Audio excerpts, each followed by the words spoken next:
Il faut savoir que la foi est un langage, une expression, une manière d'être. La foi doit se manifester par des fruits, par des œuvres, ça doit être visible. La foi n'est pas de dire seulement j'ai la foi.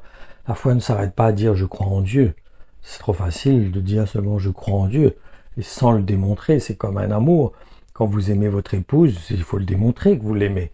Ce n'est pas seulement de dire que vous aimez votre épouse, ça doit se concrétiser par des fruits, par un comportement, par une attitude, de supporter votre épouse, de l'aimer malgré ses défauts, de lui faire des petits cadeaux, de lui faire des câlins, de faire des bisous, de s'être attaché à ce qui ne va pas quand elle ne va pas, être attentionné avec elle. Hein? C'est important. Et pourquoi cela? C'est parce que nous sommes attachés à elle, parce que nous l'aimons, parce que nous réalisons qu'elle est vitale pour nous, qu'elle est nécessaire pour notre vie, qu'elle fait partie de nous, que sans elle, nous sommes perdus.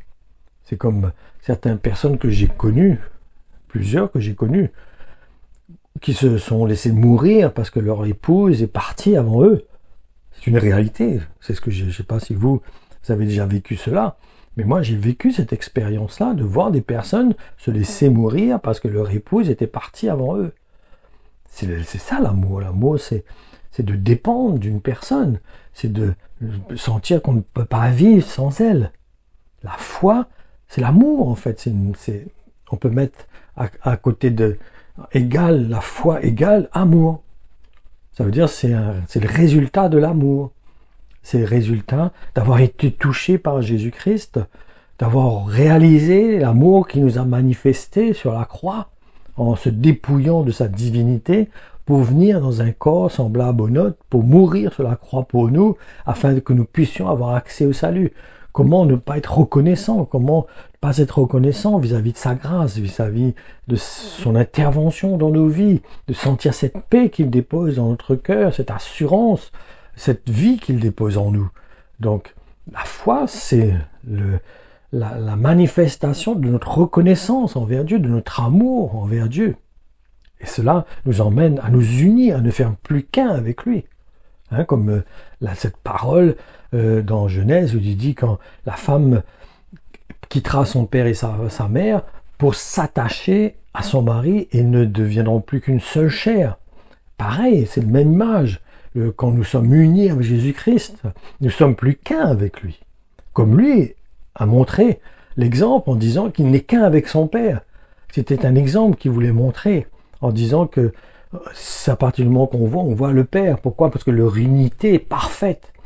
Ils sont unis ensemble. Ils sont dépendants l'un de l'autre. Christ montait sur la montagne. Il avait besoin des directives de son Père. Il ne faisait rien de lui-même. Donc il y a une soumission de cœur qui existe entre eux. Et c'est pareil pour nous. Nous sommes greffés, nous devons être greffés. Et greffés, c'est quand la branche s'enracine dans le tronc. Il s'enracine. Ça veut dire que c'est comme un arbre qui plonge ses racines dans la terre. Celui qui a été greffé à Jésus-Christ, il puise sa foi en Christ.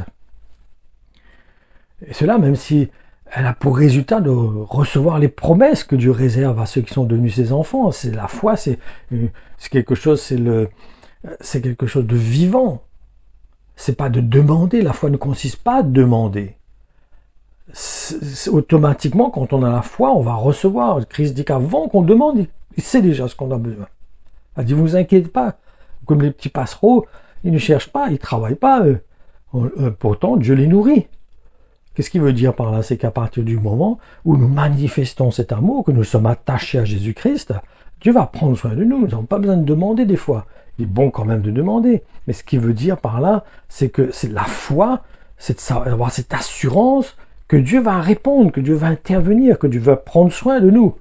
Parce que nous l'aimons. Parce que notre amour est sincère envers lui. Parce que nous sommes attachés à lui. Et Dieu, systématiquement, il prend soin de ses enfants. Il ne va pas nous laisser périr. Donc c'est important pour nous de placer totalement notre confiance en Jésus-Christ. Ça doit être la base. Comme dit l'apôtre Paul, il est le fondement. C'est Christ le fondement. N'oublions pas que c'est lui le fondement. C'est lui qui est notre fondement. C'est-à-dire qu'on s'enracine, on est appelé sur lui. c'est notre force. Romains 10, du verset 6 à 13 nous dit « Mais voici comment il parle de la justice qui vient de la foi. Ne dis pas dans ton cœur qui montera au ciel pour faire descendre le Christ. Ne dis pas non plus qu'il va descendre dans le ventre de la terre. Le Christ est déjà remonté du milieu des morts. Alors voici comment les livres saints parlent de la justice. La parole est tout près de toi, dans ta bouche et dans ton cœur. Cette parole, c'est le message de la foi que nous annonçons. Est-ce que ta bouche affirme devant tous que Jésus est le Seigneur? Est-ce que tu crois dans ton cœur que Dieu l'a réveillé de la mort? Dans ce cas, tu seras sauvé. En effet, quand nous croyons de tout notre cœur, Dieu nous rend justes. Quand nous affirmons notre foi devant tous, il nous sauve. Oui, les livres saints disent « Ceux qui croient en lui ne le regretteront pas ». Alors, il n'y a pas de différence entre les Juifs et ceux qui ne sont pas Juifs. Tous ont le même Seigneur. Il donne ses bienfaits à tous ceux qui font appel à lui. Les livres saints le disent « Tous ceux qui feront appel au Seigneur seront sauvés ». Donc, systématiquement, c'est comme j'ai mon épouse, je ne vais pas cacher mon épouse, je ne vais pas faire comme si elle n'existe pas. Je vais rendre témoignage que c'est mon épouse. Je vais exprimer à tous que c'est mon épouse. Je ne suis pas célibataire, je suis marié, j'ai mon épouse. Elle est avec moi, à mes côtés. Christ, c'est pareil. C'est-à-dire que partout où je vais, systématiquement, je vais parler de ma foi, je vais parler du Seigneur, parce qu'il fait partie de moi, il est partie intégrante de moi. Donc, obligatoirement, c'est comme si il est avec moi, il est constamment avec moi. Donc, comment ne pas parler de lui? Comment ne pas exprimer cela, que je l'aime et que je suis reconnaissant envers ce qu'il a fait sur la croix pour moi et que j'ai donné ma vie, je lui ai donné ma vie, je lui appartiens. Ma vie lui appartient. Donc, c'est important de comprendre cela. Et en tant qu'enfant de Dieu, nous avons aussi le devoir de nous encourager dans ce sens. Consiste à placer notre confiance en Jésus-Christ. C'est important que dans l'Église, entre frères et sœurs, nous soyons constamment en train de nous encourager à regarder à Jésus-Christ, à rendre des témoignages de la grâce de Dieu, de l'intervention de Dieu dans nos vies, afin d'encourager le peuple de Dieu à aussi lui persévérer dans la foi, à ne pas se relâcher. Acte 20, 21 nous dit « Sans cesse, j'appelais instamment aussi bien les Juifs que les Grecs à se tourner vers Dieu et à croire en Jésus notre Seigneur. Il est la fondation, il ne faut jamais oublier, c'est lui la porte, c'est lui le chemin. C'est la base de tout, c'est la base de l'Évangile. On ne peut pas parler de Dieu sans parler de Jésus-Christ, puisque c'est lui qui donne accès à Dieu. Il ne faut pas limiter sa grâce, il ne faut pas comme s'il le diminuer, comme certains le font. Non, c'est lui, c'est notre sujet, c'est le sujet de toutes nos discussions. Il est le sujet de toutes nos discussions. Et si vous entendez des messages où vous n'entendez pas constamment le nom de Jésus-Christ, il y a un problème. Je vous assure, il y a un problème. Parce que c'est lui le sujet de nos discussions. C'est lui qui est le ferment. C'est lui qui produit la vie. C'est lui qui est le ciment qui emmène les pierres à s'assembler, à s'unir ensemble et à être solides. Donc c'est important de comprendre la place qu'il doit avoir, une place qui est 100% dans notre vie, dans les messages, dans nos églises, dans nos relations. Ça doit être le sujet de nos discussions, parce que c'est lui qui déclenche tout. Si demain, vous apprenez que vous avez quelque chose à gagner avec l'État, ben vous allez en parler, vous allez dire, ben voilà, tu sais, va voir tel organisme, tu auras de l'argent, tu auras une aide de la part de cet organisme-là. On ne va pas s'arrêter, on ne va pas arriver à perdre, à passer à côté, de négliger cela. Donc c'est important pour nous de saisir le cœur de Dieu et la volonté de Dieu. Comment se comporter, comment la foi se comporte, comment on la vit, comment elle se manifeste au travers de nous. Je crois que c'est important de saisir cela et de comprendre comment vivre la foi, comment la manifester, comment l'exprimer. C'est important, il faut saisir pour ce point vital. Nous allons voir maintenant que Jésus va jusqu'à se poser la question en se demandant s'il y aura encore des personnes qui auront placé toute leur confiance en lui lorsqu'il reviendra. C'est Luc 18,8 qui nous dit cela. Seulement lorsque le Fils de l'homme reviendra, trouvera-t-il encore sur la terre des hommes qui ont confiance en lui? Donc quand même, il pose une question qui interpelle quand même, parce qu'il se pose la question de savoir si quand il reviendra, est-ce qu'il trouvera des gens qui ont encore confiance en lui? C'est sérieux. Pour dire que la foi, c'est quelque chose, c'est un combat, elle est éprouvée, elle a besoin c'est comme si on a besoin de nager contre courant. Parce qu'on est dans un monde qui est contraire à la foi en Dieu. C'est la foi en plein de choses, mais certainement pas de placer notre foi en Dieu. C'est le dernier des motivations que le monde peut produire. Ce qui produit le monde, c'est plein de choses. C'est de pécher, c'est au contraire d'être indépendant, de se débrouiller par soi-même, mais c'est pas de dépendre de Jésus-Christ. Ça sera la dernière chose que vous allez entendre à la télé ou quoi que ce soit dans les films ou n'importe quelle façon qui vous dit il faut faire confiance en Jésus-Christ. On n'entend pas ça. Donc on marche en contre-courant. On nage contre le courant. Donc c'est pour cela qu'il y aura des difficultés. Le Seigneur nous a avertis. Il ne faut pas non plus être idiot. Il ne faut pas non plus être incrédule. Le Seigneur nous a avertis clairement que dans les derniers temps, très peu seront sauvés. Il a dit, si ce n'est pas la grâce de Dieu, si ce n'est pas l'appel de Dieu, tout le monde tomberait. Donc c'est important de considérer les avertissements du Seigneur. Donc, il est évident que si nous voulons voir des résultats dans notre vie, un rapport avec notre foi, nous devons faire le premier pas dans notre vie, dans ce que nous attendons de Dieu. Pas croire que tout tombe du ciel. C'est vrai que ça tombe du ciel, mais il y a quelque chose qui déclenche la main de Dieu. Il y a une attitude de notre part qui déclenche l'intervention de Dieu. C'est comme si on a besoin d'appuyer sur l'interrupteur pour que la lumière vienne. Donc, la foi, la manifeste intervention de Dieu, a besoin, elle suit en fait notre démarche de foi, voilà. Car en effet, il ne faut pas avoir peur de se jeter à l'eau lorsqu'on a la foi. Parce que nous voulons plaire à Dieu, parce que nous aimons Dieu, notre cœur est attaché à Jésus-Christ, nous lui appartenons. Donc obligatoirement, nous avons confiance en lui, notre confiance nous emmène à bouger, à aller de l'avant.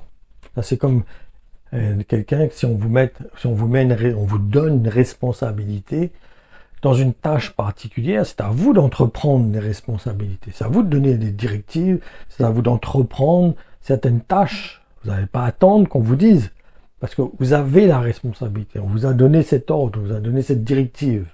Donc c'est à vous maintenant de mettre en œuvre cette directive. C'est pour cela que Jésus aussi disait, en mon nom vous chasserez les démons, vous guérirez les malades, je vous envoie. Et Dieu nous envoie.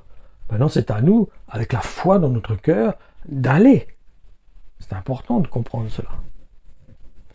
Car Dieu répond à ceux qui manifestent une foi sincère.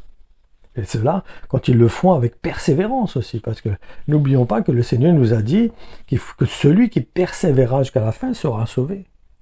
Il faut être prêt aussi à faire violence à notre chair, parce qu'il est évident, comme je disais tout à l'heure, que la chair n'est pas motivée, elle, à placer sa confiance en Jésus-Christ, à se jeter à l'eau, à marcher dans le vide, à marcher sur la mer, comme Pierre qui est parti vers Jésus sur la mer. C'est pas la chair qui veut cela. La chair, elle veut pas ça, elle va faire obstacle même. Donc il faut faire violence à notre chair. Comme l'exemple, par exemple, de la veuve, dont nous voyons sa détermination face au juge qui était injuste. Et Jésus nous dit qu'il a répondu malgré tout à ses sollicitations, parce qu'il ne voulait pas qu'elle vienne sans cesse lui casser les oreilles. C'est sérieux.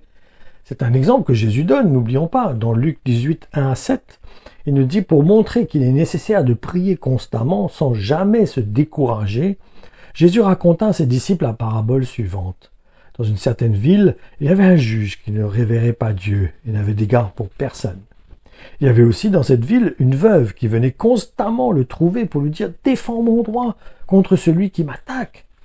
Pendant longtemps, il s'y refusa, mais à la longue, il finit par se dire « J'ai beau ne pas révérer Dieu et me moquer de ce que peuvent penser les hommes, cette veuve m'ennuie quand même. C'est pourquoi je vais défendre son droit pour qu'elle ne vienne pas sans cesse me casser les oreilles. Le Seigneur ajouta, notez bien comment ce mauvais juge a réagi.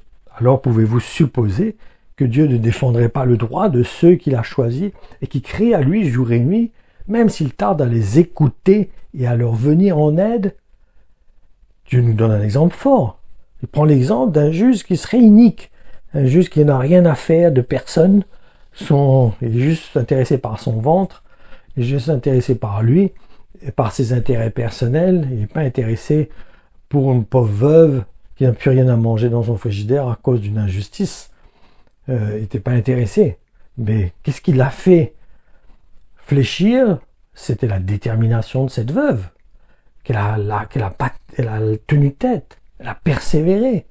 C'est cela aussi la prière de supplication, d'intercession.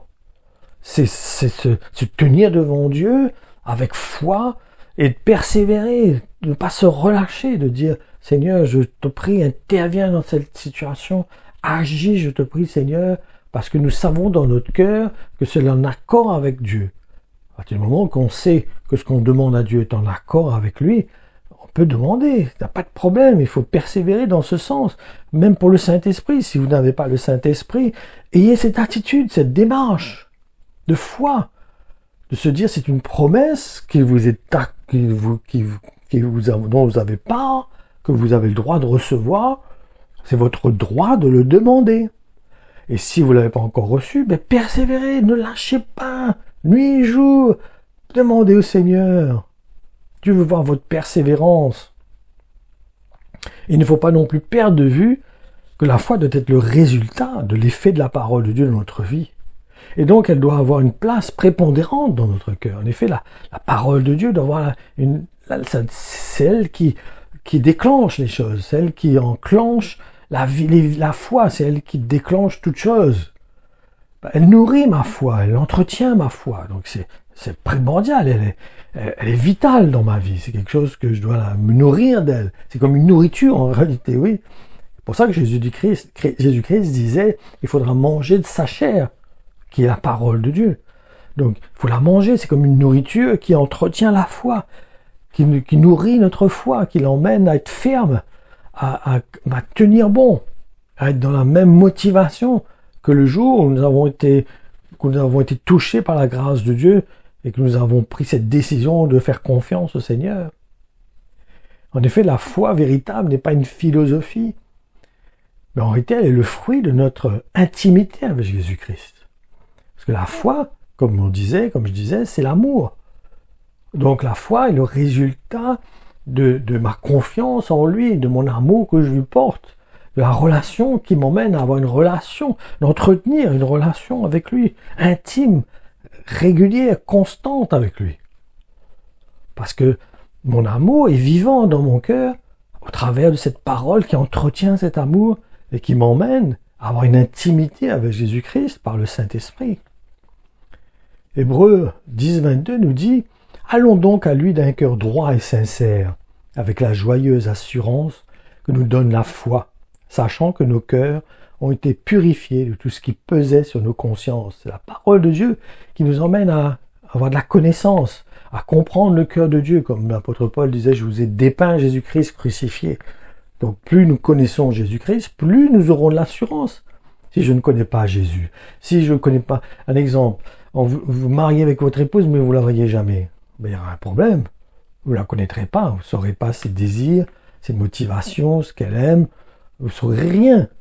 Vous serez étranger. C'est plus un couple, ça. Hein. C'est du copinage, c'est de l'amitié encore. Mais l'amour véritable nous emmène à être unis, à ne former qu'un, et à apprendre à connaître l'autre. C'est ce qui s'est passé le jour de ma conversion. Quand j'ai été touché par l'amour de Dieu, c'est cette décision que j'ai prise. Je me dis, Seigneur, je veux te connaître. Je veux apprendre à te connaître. C'était ça ma décision. C'était ça le choix que j'avais fait. C'était la démarche que j'ai eue. Et la démarche est toujours là, dans mon cœur, de connaître de plus en plus Jésus-Christ, afin que cet amour grandisse, soit de plus en plus sincère, de plus en plus vrai. Par contre, il ne faut pas se laisser séduire. La foi doit être accompagnée de l'amour, qui se manifeste aussi par des actes, parce que l'amour, si elle ne se manifeste pas par des actes, c'est pas de l'amour, hein, c'est l'hypocrisie, c'est tout ce qu'on veut.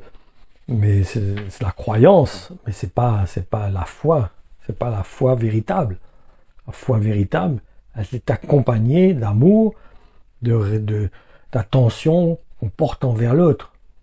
Galates 5,6 nous dit, car pour ceux qui sont unis à Jésus-Christ, ce qui importe, ce n'est pas d'être juif ou de ne pas l'être, cette distinction ayant perdu toute signification, mais seule contre la foi, une foi qui débouche sur l'amour et se traduit par des actes. Donc c'est important. Les fruits, les actes sont importants. Il ne faut pas croire comme ces personnes qui disent on n'a pas besoin d'actes pour être sauvé. Et si, c'est systématique. Ça veut dire que ce n'est pas des actes que je fais par force ou par contrainte. C'est des actes que je fais parce que je manifeste l'amour. L'amour que j'ai pour Jésus-Christ m'emmène à accomplir des actes. Autrement, s'il n'y a pas d'acte, c'est qu'il n'y a pas d'amour. Donc, s'il n'y a pas d'acte, et donc s'il n'y a pas d'amour, c'est qu'il n'y a pas de salut. Comprenez? C'est logique. C'est très logique. Il ne faut pas avoir fait les nappes pour comprendre cela. À partir du moment où que j'ai la foi, elle se manifeste par de l'amour et obligatoirement par des actes. Et donc, s'il n'y a pas d'acte, il n'y a pas d'amour, il n'y a pas de foi. Les actes sont le résultat. C'est les conséquences, c'est les fruits, c'est ce qui résulte de la foi. Donc s'il n'y a pas d'amour, s'il n'y a pas d'acte, il n'y a pas de foi non plus. C'est logique. Faut pas être intellectuel pour comprendre cela. Je crois que c'est clair. Un autre point que nous devons comprendre, c'est qu'en tant que des enfants de Dieu, notre foi sera obligatoirement éprouvée. Ça, c'est vital de comprendre cela. Car cela fait partie du contrat que nous avons signé avec Jésus-Christ lorsque nous avons passé par le baptême. C'est quelque chose qui est inclus dedans, parce que Dieu nous a avertis qu'on sera persécuté. Il a dit, vous serez persécuté. C'est pas peut-être, il ne dit pas peut-être, il dit, vous serez persécuté. Parce que ça fait partie, c'est dedans. Il nous a avertis que ça serait dans la marche du chrétien, comme de porter sa croix, comme de mourir à soi-même. C'est les articles qui font partie du contrat quand nous acceptons de nous unir à lui. 1 Pierre 1, 4-9 nous dit, il nous a préparé un héritage que nul ne peut détruire ni corrompre, qui ne perdra ni sa beauté ni sa valeur. Il nous le réserve dans les cieux pendant qu'il vous garde par sa puissance de vous accepter l'emprise avec foi pour le salut complet et définitif. Ce salut est déjà prêt, mais il ne sera dévoilé qu'à la fin des temps. Réjouissez-vous à cette pensée, même si actuellement vous êtes dans la tristesse, parce que vous devez endurer pendant quelque temps encore diverses épreuves et tentations. Elle éprouve la réalité de votre foi et en augmente la valeur. Le feu du creuset éprouve et affine bien l'or qui disparaîtra pourtant un jour. Beaucoup plus précieuse est la foi qui a résisté à l'épreuve. Elle vous rendra louange, gloire et honneur lorsque Jésus-Christ apparaîtra. Vous aimez Jésus sans l'avoir jamais vu, vous placez votre confiance en lui sans le voir encore. Et à cause de lui, vous êtes transporté de joie, d'une joie inexprimable qui porte en elle le reflet de la gloire céleste. Car vous êtes assuré de remporter le salut de vos âmes comme prix de votre foi. Le salut est le prix de la foi. C'est le résultat de la foi. C'est pour cela qu'il faut garder la foi jusqu'au bout. Et la foi, je répète, elle est accompagnée d'amour et elle est accompagnée d'actes. Parce que ça va pas, les trois vont ensemble. Autrement, on se trompe. Le résultat de la foi que je manifeste. Donc c'est important. Et en plus, nous savons que nous ne sommes pas seuls pour cela. Christ est avec nous pour accomplir des œuvres. C'est pas nous, en fait, qui les accomplissons. C'est comme une branche qui est greffée au tronc. Si elle porte des fruits, c'est pas elle qui elle porte le fruit seulement. Mais c'est la sève qui sort du tronc et qui passe dans la branche qui lui permet de porter du fruit. C'est pareil pour nous. Nos œuvres sont que le résultat de notre union avec Jésus-Christ, de l'amour qu'on lui manifeste. Donc c'est important pour nous de comprendre que la persécution, que l'épreuve, c'est vital. Pourquoi? Parce qu'elle nous permet de voir réellement l'état de notre foi, où elle en est. Et l'épreuve permet de grandir dans la foi, de l'affiner, de la perfectionner. Et nous allons voir aussi que c'est la foi qui nous permet de résister aux attaques du diable. 1 Pierre 5, 8 et 9 nous dit « Ne vous laissez pas distraire, soyez vigilants. Votre adversaire, le diable, rôde autour de vous comme un lion rugissant. Il cherche quelqu'un qui se laissera dévorer. Opposez-vous à lui avec une foi inébranlable. Vous savez que vos frères dispersés à travers le monde passent par les mêmes épreuves. » Donc, ça fait partie, c'est quelque chose qui est nécessaire. Pourquoi? Parce que elle éprouve notre amour, la sincérité de notre amour en réalité. Voilà ce qu'elle fait en fait l'épreuve. Par contre, n'oublions jamais que cette foi que nous plaçons en Jésus-Christ doit être accompagnée d'une obéissance au Saint-Esprit. C'est important de comprendre cela. Matthieu 28, 20 nous dit « Apprenez-leur à observer tout ce que je vous ai prescrit. D'ailleurs, soyez-en persuadés, je suis moi-même avec vous chaque jour jusqu'à la fin du monde. » Quand nous lisons ce verset, beaucoup aiment partager seulement la petite partie-là qui dit « Je suis moi-même avec vous chaque jour jusqu'à la fin du monde ». Ça, tout le monde le partage, il n'y a pas de souci. Mais est-ce qu'on partage ce qui est avec la phrase entière, le complet, tout ce qui est avec, où il nous dit « Apprenez-leur à observer, apprenez-leur à observer tout ce que je vous ai prescrit. D'ailleurs, soyez-en persuadés, la conséquence que de celui qui observe tout ce que Christ a prescrit, le fait que Christ est avec lui. Il ne faut pas négliger les deux. Autrement, c'est faux. Si on dit seulement à quelqu'un que le Seigneur est avec lui, sans lui dire qu'il doit suivre les prescriptions de Jésus-Christ, on lui met dans l'erreur. On lui raconte des bobards. Excusez-moi de l'expression. Et entre parenthèses, donc, c'est important de nous saisir que quand on partage un verset, il faut comprendre son contexte, il faut comprendre son ensemble. On ne peut pas prendre, comme je vois souvent, des gens qui prennent un verset qui sort de leur contexte et qu'ils annoncent quelque chose qui n'a rien à voir avec ce que ce verset veut dire. Il faut comprendre, il faut saisir, il faut être intelligent. Autrement, il vaut mieux se taire, parce qu'autrement, on met des gens dans l'erreur. Donc nous avons vu que la foi est audacieuse. En effet, elle ne se laisse pas décourager facilement. Donc, comme la foi de la femme, nous voyons la détermination au travers des versets que nous allons lire maintenant, qui sont dans Marc 7, 25 à 30. En effet, à peine était-il arrivé qu'une femme qui avait entendu parler de lui et dont la fillette était sous l'emprise d'un mauvais esprit vint se jeter à ses pieds. C'était une femme étrangère née dans la Syro-Phénicie. Elle le supplia de chasser le démon qui tourmentait sa fille. Jésus répondit « Il faut permettre aux enfants de la maison de se rassasier d'abord. Ce n'est pas bien de prendre le pain des enfants et de le jeter aux petits chiens. »« Sans doute, Seigneur, répliqua-t-elle. Pourtant, les petits chiens peuvent manger sous la table quelques miettes de pain que les enfants laissent tomber. » Et Jésus de répondre « À cause de cette réponse, va, retourne chez toi, le démon vient de quitter ta fille. » Elle rentra chez elle et trouva effectivement l'enfant reposant calmement sur son lit. Le démon était parti. Nous voyons que là, le Seigneur nous donne un exemple encore qui nous encourage à persévérer, à être déterminés, à ne pas laisser la condamnation ou le jugement nous arrêter dans notre démarche, de croire que le Seigneur va intervenir. Et ma conclusion, la foi véritable se voit par les fruits que nous portons face aux épreuves. Bien sûr. Et cela signifie que ce n'est pas parce que Dieu ne répond pas immédiatement à nos sollicitations dans la prière que cela signifie qu'il ne veut pas intervenir, non. Mais c'est afin de voir notre foi, la détermination, et donc d'éprouver notre amour pour lui. Et cela est important de saisir cela, comprendre comment Dieu agit, qu'est-ce qu'il attend de nous. Quelle est sa position vis-à-vis de nous, qui veut voir la sincérité de notre foi, qui se manifeste par de l'amour et des actes. Donc c'est important de saisir tout cela. Merci Seigneur pour ta parole qui est puissante et efficace, qui est tranchante, qui renverse nos raisonnements, nos compréhensions, Et nous voulons vraiment collaborer avec toi, Seigneur, dans tes plans et dans tes voies. Merci pour ce que tu es, ce que tu fais dans nos vies. À toi toute la gloire, Père, au nom de Jésus.